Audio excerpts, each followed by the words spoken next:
கோடி மக்களின் மனதின் அதிபதி நீயே எக்காலமும்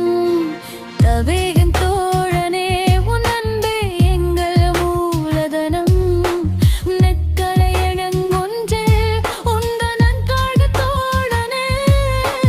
இனி வரும் காலங்கள் நமதாகட்டும் சந்திக்கும் களங்கள் எல்லாம் வெற்றியில் முடியட்டும்